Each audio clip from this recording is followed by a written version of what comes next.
రాలే మరి మీ మంత్రి గారు రాలే ఓట్లప్పుడే కనబడుతుంది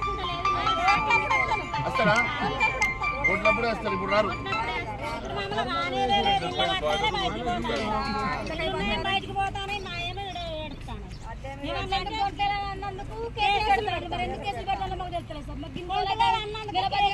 పొలం కోసి మాట్లాడుకు పోతున్నా బాగా చెప్పుకున్నందుకు మా మీద కేసులు తెలవలే 30-40-50 మంది చేస్తే ఒక 8 మంది మీద మాత్రమే కేసు పెట్టిండు కడమూల మీద పెట్టలే అంటే అడ్డబట్టాలు అక్కలేవు బాధలు చెప్పుకున్నా కేసులు పెట్టాను మరి ఎందుకు కేసులు పెట్టలేదు బయటకు పోతానే బట్టాలు మా ఎందుకు మేము తిప్పల పడి పంట అడిగితే మరి అమ్ముకోవడానికి కూడా ఇంత తిప్పలు చేస్తాను పంట చేసి ఇంకొక ఎత్తైతే అమ్ముకోవడం ఇంకొక మరి ఎక్కువ ఎత్తైతాను సార్ చెప్తున్నాడు ఈరోజు ఆయన కళ్ళ కన్నీళ్ళు ఆ ఆవేదన ఇంట్లో పప్పుల పాలు చేసి వరి పండించుకుంటాం పిల్లల చదువు ఇంటి ఖర్చులకు డబ్బులు లేవు ఎప్పుడు కొంటారు ఎప్పుడు ఇస్తారని ఆయన ఏదో ఒక రకంగా ఈ ప్రజాపాలన చిన్న పదం మీద రైతు తన కోరుతారంటే కాంగ్రెస్ ఉండాలి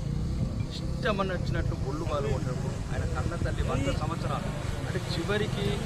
కాంగ్రెస్ గుండాలు వేస్తే చేస్తున్నారంటే రైతులకు న్యాయం చేయడానికి ఒక ప్రజాకారు గుండాలాగా తయారయ్యారు ఇంతకుముందు రౌడీజం చేసినోడు ఇంతకుముందు రైతులకు వేడి లేదు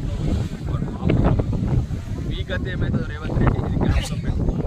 ఈరోజు భారతీయ జనతా పార్టీ కేంద్రించాలి 2 నెలల నుంచి రైతుల కళ్ళ కన్నీళ్ళు కళ్ళాలల్లో ఏరులై మారుతుంది రైతు కళ్ళాలల్లో చావులకు గురవుతున్నారు ఎండకు గురవుతున్నారు రైతులు కన్నీళ్లు కార్చి ఎటువంటి నిరాశ నిస్సురకు ఎవడు రాడా ఎవడు లేడా ఈ రాష్ట్రంలో అన్నప్పుడు రాజకీయ ఉద్దేశంతో కాదు రైతులకు మంచి జరగాలనే ఒక ఉద్దేశంతో వచ్చిన పెద్దలందరితో కాబట్టి ఈరోజు చెప్తున్నాం రేవంత్ రెడ్డి ఇక ఛాన్స్ లేదు వారం రోజులు వర్షం ఈరోజే వర్షం కుప్పలేదు ఇంకా వారం రోజులలో మళ్ళీ నువ్వు ఏదో ఒక రకంగా ఎంతవరకే రైతు 30,000 కోట్లు ఎట్లా ముంచినావు రైతు భరోసా ఇస్తాను 3 ఎగ్గొట్టినావు 15,000 ఇస్తాను అదే కొట్టినావు ఆ డబ్బులన్న రైతులకు గన్ని బ్యాగులు కొనియండి ఆ డబ్బులతో లారీలు కొనండి రైతులకు కాబట్టి ఇది ఒక రైతు వ్యతిరేక ప్రభుత్వం ఈ వారం రోజుల వరకు చివరి గింజ కొనే వరకు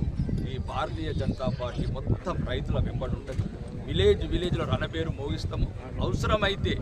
రైతులను తీసుకొని రణయాత్ర చేస్తాము దండయాత్ర చేస్తాము నీ ప్రజాభవన్ కావచ్చు నీ సెక్రటరీలు ఉన్న నీ కుర్చీని కూడా కదులుస్తాము ఈ రైతులకు న్యాయం చేసే వరకు భారతీయ జనతా పార్టీ చివరి గింజ కొనే వరకు కూడా వాళ్ళు వెంబడి ఉంటుందని చెప్తున్నారు